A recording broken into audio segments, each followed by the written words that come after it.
Doc Watson was one of the greatest folk, blues, bluegrass, and traditional guitar players ever to strum the strings. His playing was multifaceted, and he could coax any sound he needed to from the guitar, be it a speedy flat-picking tune, a slow bluesy number, or a traditional folk ballad. On today's show, we're going to dig into his guitar style, and you're going to come away with 9 lessons from this guitar icon. Hey TAC family, welcome to episode 221 of the Acoustic Tuesday Show. This show is designed to infuse your guitar journey with fun, focus, progress, and inspiration on a weekly basis. Today we'll be looking at some small wins from you Acoustic Tuesday viewers. You're also going to get a sneak peek at what the TAC family is working on today. And it just so happens to be a blues lick that is extremely fun to play. I cannot wait to show it to you. And of course, your weekly dose of acoustic news awaits. And it's all about guitar builders, with a heartwarming, musical-infused wrap-up. But first, let's learn from the guitar greatness of Doc Watson. Before we begin, I want to make it clear that this is not a lesson on how to play a Doc Watson song note for note. Rather, this is a look at his approach to the guitar. We're going to be analyzing some Doc-isms so that you can apply them to your own playing, to the songs that you are working on, so you can kind of give a nod to one of the acoustic guitar greats. With that being said, let's dig into the lessons. Doc Watson, lesson number 1, milk each note. One of the things that Doc was so good at was taking a basic melody and not changing it, but literally milking each note. I'm going to break down the melody to a song called Mountain Dew. In fact, in just a little bit, you're going to hear Doc play this song and hear the exact technique that I'm about to show you. But first, let's establish a baseline of the melody. The basic Mountain Dew melody sounds like this.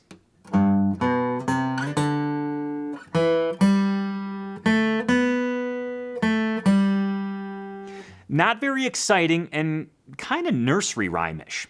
But what Doc would do is he'd take those same notes and repeat them to create a sense of rhythmic drive, to create a sense of urgency and some interest in the melody. Again, not introducing any new notes. So here's how Doc would approach this same melody.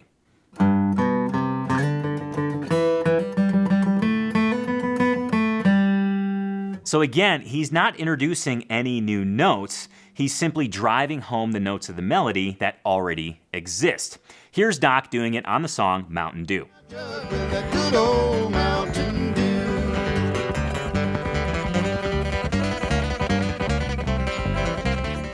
Doc Watson, lesson number 2, 1 is good, 2 is better. And I'm referring to double stops here, and you actually just heard a sneak peek of it towards the tail end of that break. Oftentimes, Doc would use double stops to dress up the melody, to thicken the melody, if you will, especially if Doc was playing solo. Now, we're going to use the song Mountain Dew as an example here, but Doc used this all throughout his catalog. In fact, if you listen to any Doc song, chances are during a break, there would be a double stop somewhere in that. He really leaned on them to kind of fill the space, especially when he was playing solo. So the specific spot in Mountain Dew that I'm targeting is when he was on that G string going from the A note to the B note. Now that's how you'd play it in single notes, but Doc chose to do this, which is the same notes, but he's adding those double stops. All a double stop is playing 2 strings at a time. Again, it sounded like this. Right? It's just a great way to thicken up the melody. Here's Doc in action using those double stops.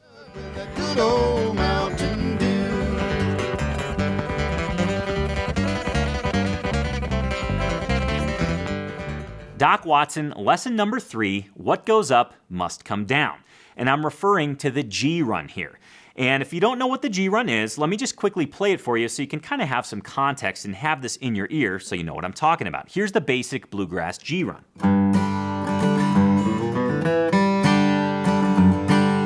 And Doc would use the G run just like that. In fact, most bluegrass guitar players would use the G run just like that.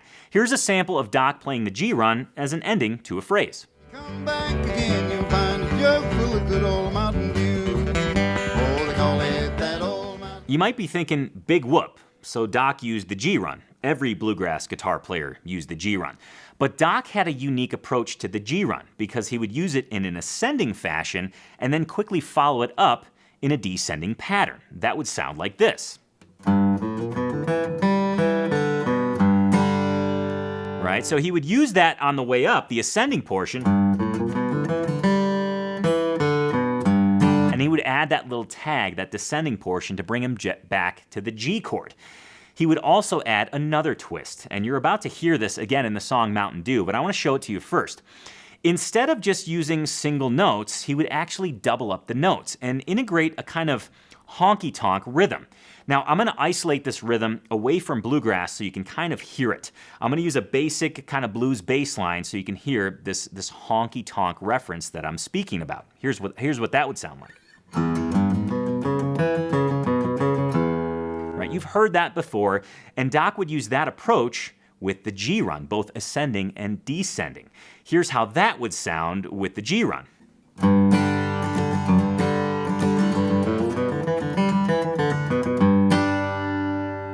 Kind of a cool way to beef up the G run, and where I've heard Doc use this before is in between vocal phrases, where he's ending one phrase and very quickly going to the next. And again, we're going to lean on the song Mountain Dew for an example. Here it is. Down the road from me, there's a big hollow tree where you lay down $1 or two. Then you go round the bend when you come back again. Doc Watson, lesson number 4, lead your listener.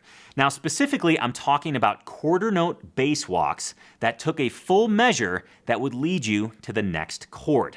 Don't worry, I'm going to break it down for you. Let's look at moving from a G to a D. Now, you could just change chords. And that's fine. It's fine. It's in rhythm. It sounds great. But Doc would add a bass walk that would lead the listener and his fellow musicians to the next chord. Here's what that would sound like.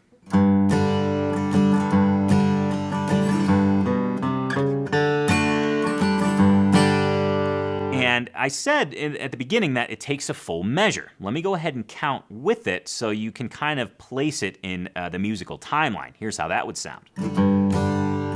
1, 2, 3, 4, 1. So that's 1, 2, 3, 4. Right? That's a full measure. And this is not just isolated to the G to D transition. You could do this really to any chord. You could do it to a C chord. 1, 2, 3, 4, 1. You could do it back to a G chord. 1, 2, 3, 4, 1. Right? It's just taking that full measure and using the bass notes to lead you to the next chord. Here's a quick example of Doc changing from a G to a D using that bass walk. Come back again, you'll find a jug full of good old Mountain Dew. Oh, they call it that old... Doc Watson, lesson number 5, dynamic bass. And we're talking finger picking here. Doc Watson was a great flat picker. He was also an awesome finger picker. And he had great control over his dynamics, specifically on the bass end. In fact, we're going to look at a clip here from Doc playing the song Make Me a Palette on Your Floor. And you're going to notice that what he does is he goes from a full finger picking pattern that sounds full and lush to just breaking it down to the bass and being very dynamic, adding some softness to the song to make room for the vocal. Now, before we look at the clip, let me show you what he's doing. He's going from a basic C finger picking pattern that would sound like this.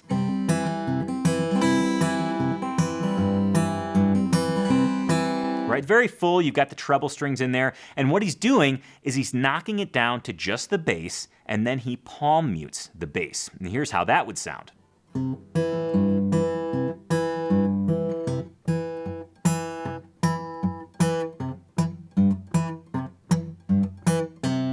Right? And it sounds weird out of context, but here's Doc playing the song. Again, coming from a full finger-picked chord to just that dynamic bass, and just target how it makes room for the vocal. The way I've been sleeping, my back and shoulders tired. The way I've been sleeping, my back and shoulders tired. Well, the way Doc Watson, lesson number 6, add dissonance. Doc was a master at this. Whether he was taking a solo break or simply changing from one chord to another, Doc would add dissonance to make things interesting. Now let me show you an example of what I'm talking about. I'm going to change from an F chord to a C chord, and in between, on the transition, I'm going to add a little dissonant passage. And you're going to notice at first, you're going to feel a little uncomfortable. But then when I arrive at the new chord, all of that discomfort is relieved. Here's how that would sound.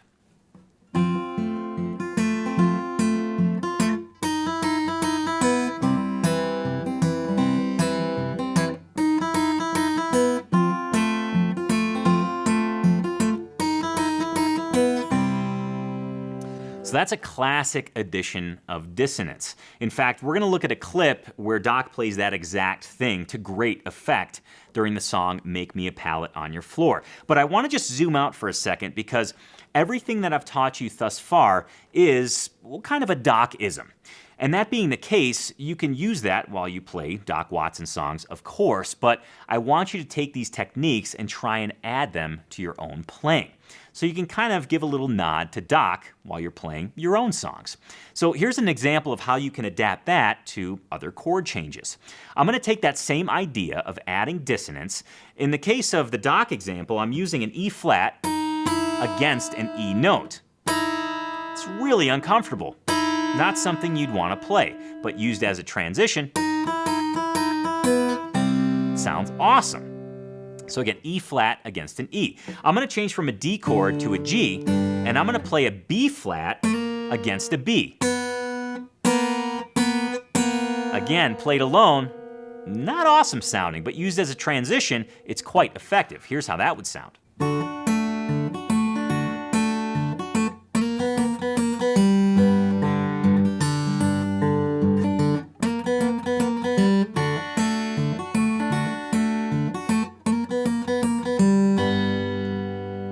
So now that you get a little bit of the inner workings behind that dissonance, let's go ahead and watch Doc do it. And don't you let my good gal catch you here. Hey, don't you let my good gal catch you here. Okay, I actually have 3 more lessons from Doc Watson that I want to share with you. And while these aren't things that you play on the guitar, these are certainly applicable to your guitar journey and, well, I guess life in general. So let me go ahead and share those with you. Doc Watson lesson number 7, humor. Yes, add humor to your guitar playing, add humor to your guitar performances. Now, this could be from notes that you actually select to play that conjure up a laugh from maybe the audience or somebody you're playing guitar with, but more specifically, it has to do with Doc Watson always seeming to have a joke at the ready. And I found a great example of this. Doc Watson played the show Blue Sky Bluegrass, and in between songs, he was very free with the joke telling. Here's one example. There was 3 old boys died, and they decided they didn't want to go to the other place, so they went up to heaven. And they got up there, and they got to talking. And one old boy says, "Hey," he said, "how did you leave the good old earth?" And he says, "Well, you know," he says, "I was going down the highway one night and going home from work, and I was pretty tired, and I guess I looked off at the wrong time and hit a big old semi, and next thing I know, I was on my way in the gate." He said, "I really am glad to be here." The other old boy says, "Well, now, I had a bad heart attack. I was working too hard, I guess." And he said, "That's how I got here tonight." And the third fellow that was sitting there listening to all the conversation, he looked kind of sheepish, like, you know, he looked like he was guilty of something, and that he oughtn't to be there. But they hadn't asked him no questions, and all at once one of the boys turned around and said, "Well, by the way, how'd you get here?" He says, "Well, you know, I got here on account of sinus trouble." He says, "Now, wait a minute." He said, "I ain't never heard tell of that." He said, "There's sinus trouble." "No," he says, "that ain't it." He said, "I was with another man's wife, and he seen us." Doc Watson, lesson number 8, all styles welcome. First and foremost, this was evident in how he approached the guitar. He flat-picked, he finger-picked, he strummed, he played the blues. He really embraced all styles. But it also went beyond the guitar. He played the harmonica, and he also played the banjo. In fact, he was a hell of a banjo player. Here's a sample. Hang it, Tom Dooley, hang your head and cry. Kill Laurie Foster, and you know you're bound to die. You're on the hillside for to make her your wife. Took her on the hillside, and there you took her life. Now, of all the lessons you've heard today, this one I'm about to share with you is the most important. Doc Watson, lesson number 9, pick it like you pick it. I'll say it one more time. Pick it like you pick it. Now, I was watching the Doc Watson performance on Blue Sky Bluegrass. It was a show recorded in 1981. And he was introducing the song, Make Me a Pallet on Your Floor. In fact, you're about to see this. And he says, you know, I learned the song from Mississippi John Hurt. And then right before he starts playing the song, he says, I can't pick it like him. I pick it like me. And he goes in to play the song. I think it's such a cool moment. And just that single quote speaks volumes about how Doc approached the guitar and how I think all of us guitar players should approach the guitar. So let's go ahead and hear it right from Doc. You know, I bet we have some folks here in the audience, as well as I know we got some folks looking in on us that have probably met, and I know some of you have met him, and well, a lot of you have heard the late John Hurt's music. I learned a song from Brother John one time back in the 60s called Make Me Down a Pallet on Your Floor. That's just a fine, good old song. And before we get any further down in the show, I better tell you who this man is over here on the bass. He comes from Nashville, Tennessee, and they call him T. Michael Coleman. Let's make him welcome, would you? Good friend of mine. Now, Doc Watson, as usual, he kind of picks like he picks, you know. I don't try to copy John's music on this. I just sort of pick it like I pick it. That was seriously fun. I hope you enjoyed that, and if you did, let me know in the comments below. And while you're at it, if there's another artist that you'd like to take an in-depth look at their guitar style, go ahead and mention them in the comments as well. I think this very well could be an ongoing theme for Acoustic Tuesday here in 2022. Don't put your guitar away quite yet. We're about to take a look at what guitar lick the TAC family is working on today. See, every day within Tony's Acoustic Challenge, we rotate through one of the 5 essential categories of guitar improvement.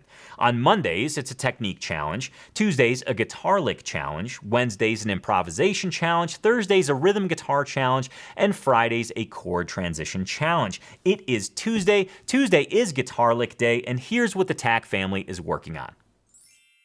Your Tuesday TAC Guitar Lick Challenge this week is entitled Fast Forward, to honor the days of VHS tapes. Yes, indeed. In fact, all of the challenges this week within TAC honor the VHS era in one way, shape, or form. You've got Be Kind Rewind, you've got Fast Forward, you've got Blockbuster. There's a couple of other ones thrown in there as well. But most importantly, the musical theme this week within TAC is playing adjacent strings fingerstyle, meaning playing sets of 3 strings that are right next to one another with your thumb, index, and middle finger. I think the common misconception is if you're playing fingerstyle, it's got to be incredibly complicated and all over the place. That's just not the case. You can use 3 fingers on strings right next to one another to still get wonderful sounds out of your instrument, and I think this lick is a great example. Let me go ahead and play it for you, and then a little bit later on, I'm going to show you a couple different uses and modifications of this lick to really make it super bluesy. Here's how it sounds.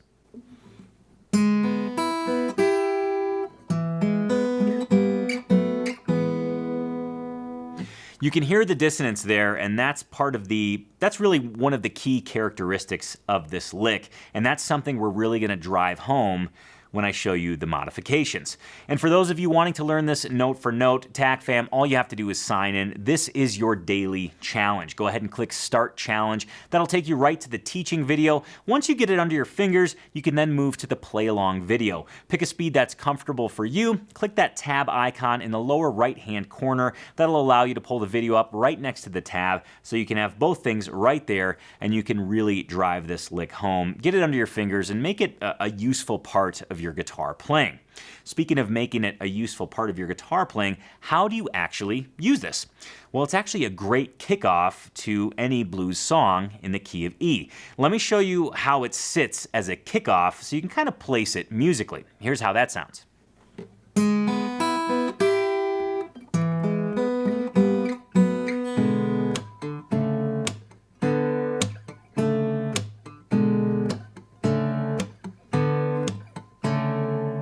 So as you can tell, it's a great way to kind of dissonantly kick off a song. I don't even know if that's a word, dissonantly. It's a great way to use dissonance to catch the listener's ear and kick off a blues song. In fact, speaking of dissonance, that's where we get into the modification of the lick. I'm going to go ahead and use this lick in a way that repeats just the first portion. We're going to play a basic fingerstyle blues pattern, again using adjacent strings that are right next to one another. And I'm going to use this lick, and I'm going to use that dissonant portion, this part right here, the part that's a little unsettling. I'm going to use that repeatedly to make it really unsettling and then resolve it with a basic blues progression. Here's how that would sound.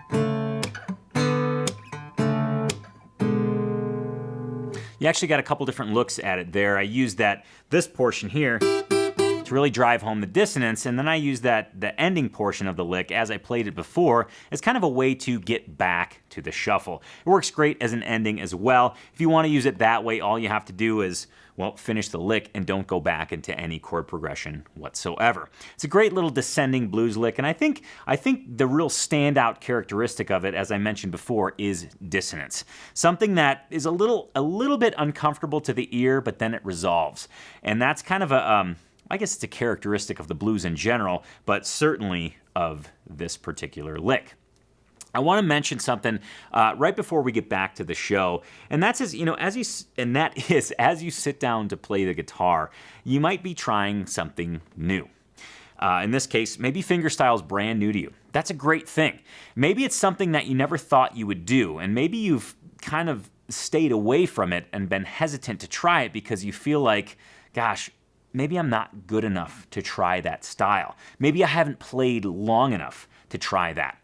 I would encourage you to remove that thought process from your head, if you can, and think of it more as an opportunity to immerse yourself in something new.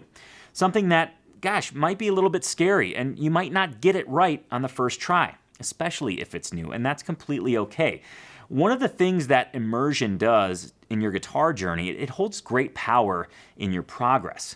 The more you immerse yourself in things that are new to you, things that stretch your boundaries, things that push you out of your comfort zone, the better guitar player you will be.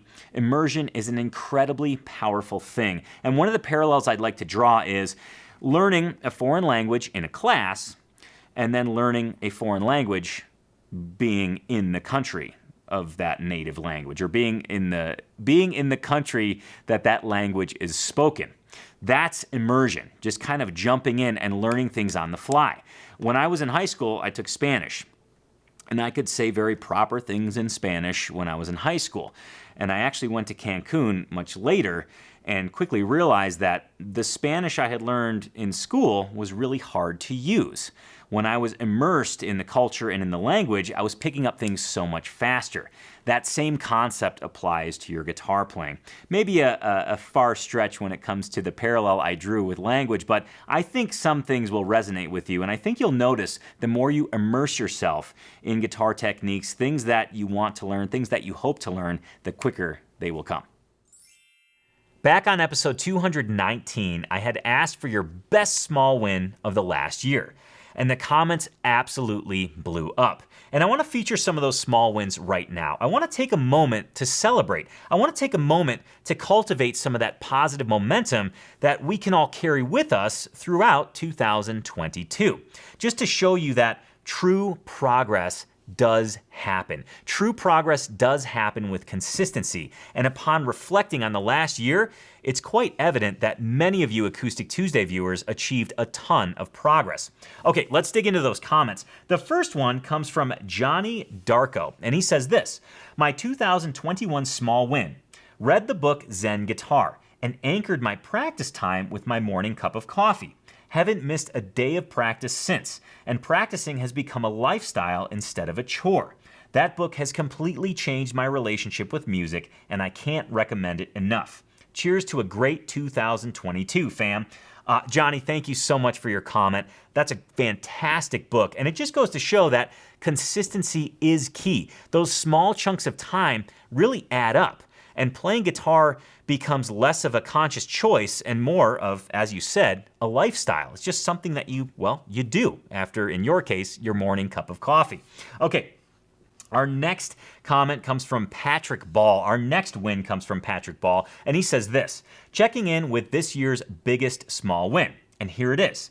Every morning before going to work, I get the guitar in my hands, if only for 5 to 10 minutes. The win is my flexibility and agility up and down the neck of the guitar, discovering new versions of chords by ear, and learning how to pick out a melody with a designated scale. This has been revolutionary for me. Thanks for the support. Happy New Year, TAC family. And I think that's an incredible small win and a great way to wrap up this small win report. I have a feeling I'm going to do this a couple more times here in 2022. It's always fun to look back and say, you know what?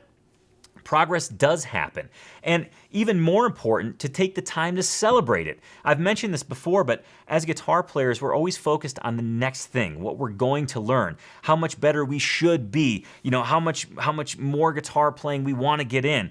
But it's really important. Yeah, it's important to set those goals and to strive to be your best.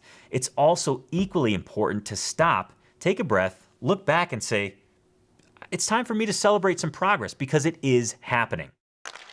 Pack your bags, ladies and gentlemen. It's time to go to the Great White North.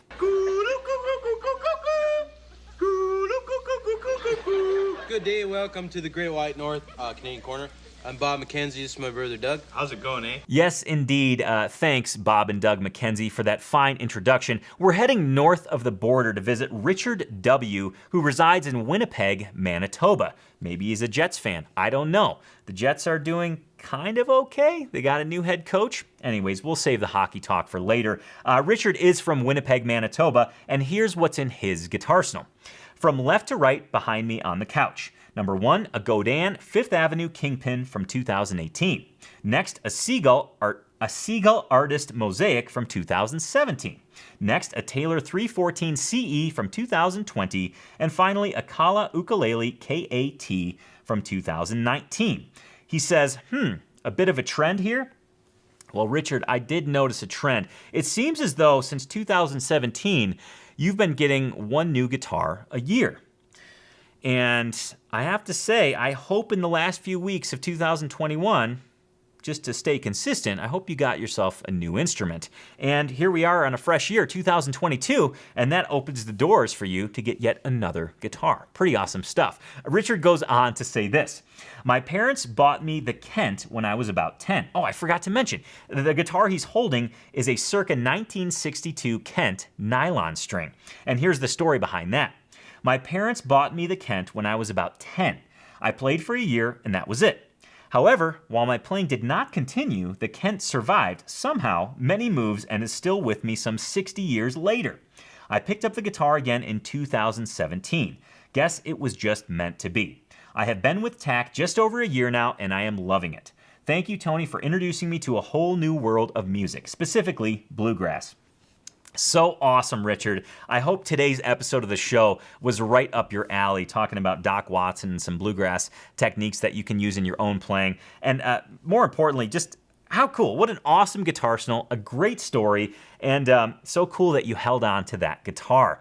Now, if you're sitting at home thinking, I've got a cool story, I've got a cool guitarsenal, I just so happen to have a Guitarsenal shirt as well. It's time to get featured on the Acoustic Tuesday show. Yes, I'm talking to you. And let me bring on my my lovely, smart, witty, and slightly kooky assistant to tell you how you can get featured. I want to propose to you a win-win-win scenario. I want to feature you on the Acoustic Tuesday show. Yes, I want to feature you and your Guitarsenal, or you and your Acoustic Tuesday merchandise. Step number 1, go to tonypolicastro.com/shop. Once you're there, pick out your favorite Guitarsenal shirt, your favorite Acoustic Tuesday merchandise, get it shipped directly to your door. Step number 2, once your merchandise arrives, go ahead and put it on and take a picture of yourself, either just wearing Acoustic Tuesday merchandise, or if you have a Guitarsenal shirt, take a picture in front of all of your guitars. And then once you're done with that, step number 3 is to upload your picture at tonypolicastro.com/shop. There's a link right on that page. Click it, you can upload your photo, and boom, you'll be featured in the Acoustic Tuesday show. Win number 1, you get featured in the Acoustic Tuesday show. Win number 2, you get some cool, snazzy Guitar Geek merchandise. Win number 3, the biggest win of them all proceeds from the TonyPolocastro.com/shop are being donated to Guitars for Vets. You get featured in the show, you get cool new shirts, cool new merchandise, and you help out Guitars for Vets. Win, win, win. Okay, back to the show. It's time for your weekly dose of acoustic news you can use. And I've got a ton on deck, so let's waste no time. Have you ever heard of blind guitars? Well, I hadn't either up until last week when I was surfing the internet and I found that the North American Guitar just started carrying blind guitars. Now, these guitars are built in France by Virgil Pilon, and I hope I said that correctly. And he's building these guitars as an homage to the bluesmen and the guitars that they played in the 20s and 30s. These guitars are striking because not only do they reach back and take from the golden era of the 20s and 30s, there's a lot of modern enhancements as well. The guitar that caught my eye was the model B26, the Blind Guitars model B26. And I want to go ahead and have you listen to it because I think you'll see why I thought it was captivating.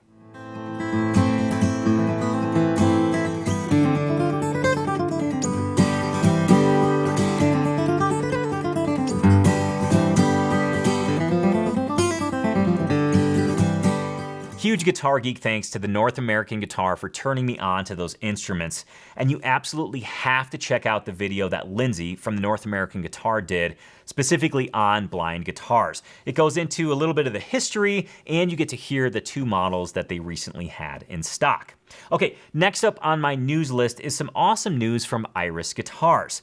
Have you ever heard Leo Kottke? Yeah, chances are you probably have. If you haven't, you got to check them out. But nonetheless, let me go to the actual news story. Leo Kottke and Mike Gordon actually just visited Iris Guitars to check out some of the models. The Facebook post, or rather the Instagram post, said this: "Thank you to Leo Kottke and Mike Gordon for stopping by and giving some Iris Guitars and Fairbanks guitars a whirl." Very cool stuff. Whenever you have an acoustic guitar luminary walk through the doors of your guitar shop and try out the guitars you made, that's gotta feel absolutely incredible. But check this out, it gets better. Leo Kottke purchased an Iris guitar because he was so enthralled with the one that he played at the shop. Here's what this post had to say. Quote, "I've been searching for that sound since high school. I can't stop thinking about it." End quote, Leo Kottke. Here's the rest of the story. Leo called us today to tell us that he wants to buy the Iris DF that he played on Monday. A hell of a way to start your vacation. Bring it on 2022. Okay, 2 more news stories for you, and I've got to include these. We might even go over time, but you know what? I don't care. I don't care right now because these next 2 stories are so important. These next 2 news stories show how absolutely powerful music is. And just for a second, before we get into these stories, I want you to think about the first band that you fell in love with. The first time music hit you in such a way that it was so powerful, you didn't even know what to do with yourself. It might have even brought you to tears, or it might have got you so excited about this new world that you just opened up. Just take a moment and remember back to that first band, that first song, that first moment that the music kind of just took hold of you and was a force to be reckoned with. And if you feel like it, let me know what that song or band was in the comments below. Well, I found evidence of this in the most pure way. I found the most pure evidence of this. 2 kids that are so excited about music that you just have to see it. This first one is Trey Hensley and his daughter singing a Christmas song, Noel. And even before, I think it's Emmeline, I think that's his daughter's name. Even before Emmeline starts singing with Trey, you can see this smile of anticipation, this wonderful, pure, unadulterated excitement that she's experiencing because she's just sitting there singing and making songs with her dad, you know, making music with her dad. It's so cool, and I feel like this is the best evidence where you can actually see that emotion, that excitement that music brings. Here it is.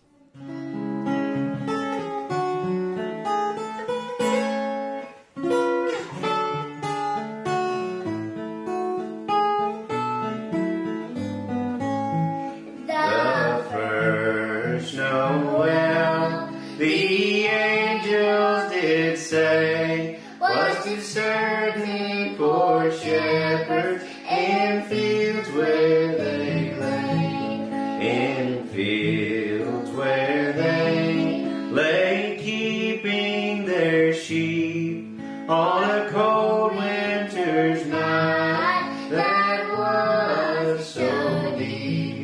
Noel, Noel, Noel, Noel.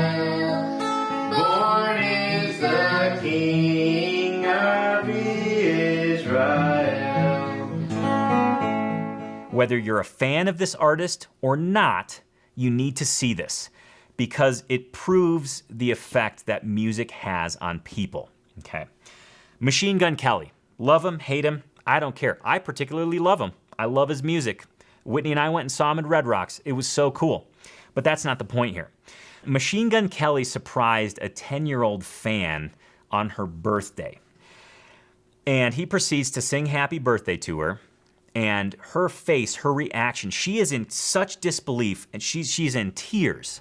How old are you turning? 10. You're turning 10? Okay, so I got the birthday invite. I actually have to go out of the country tomorrow, but since I can't be there, can I sing something for you instead? Okay. Happy birthday to you. Happy birthday to you. Happy birthday to you. Happy birthday to you, Chevelle, yeah.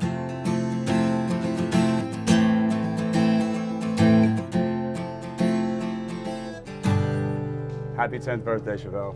Thank you for rocking with me and being down with my music. I really do appreciate that. And that memory you made with me on stage will stick with me forever, so I really am very appreciative of you. I also, before I go, did get you a birthday present, so could you guys bring in the birthday present? Something for you to hold on to from me. It's my signature guitar, so you can hang it up or you can learn to play it or whatever you want, but that's my thank you for your life. You're welcome.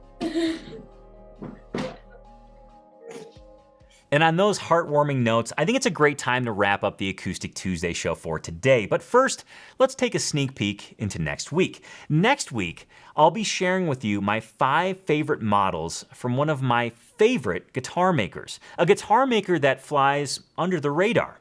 What's the guitar maker? Larrivee. Next week's show will contain my 5 favorite Larrivees ever made. Yes, that's happening next week on Acoustic Tuesday. Remember, you can catch Acoustic Tuesday every single Tuesday at 10 a.m. Mountain Time right here on YouTube. I want to thank you so much for joining me today, and before I let you go, I do want to remind you of one thing. Your guitar success, however you define it, is directly related to your guitar routine. So please invest the time in developing your guitar routine and make sure to have fun every single day that you play. Thanks again for joining me today. Thank you for being a guitar geek, and I'll see you next Tuesday on the Acoustic Tuesday show. Be nice and play guitar. Guitar Geeks Unite. Cheers.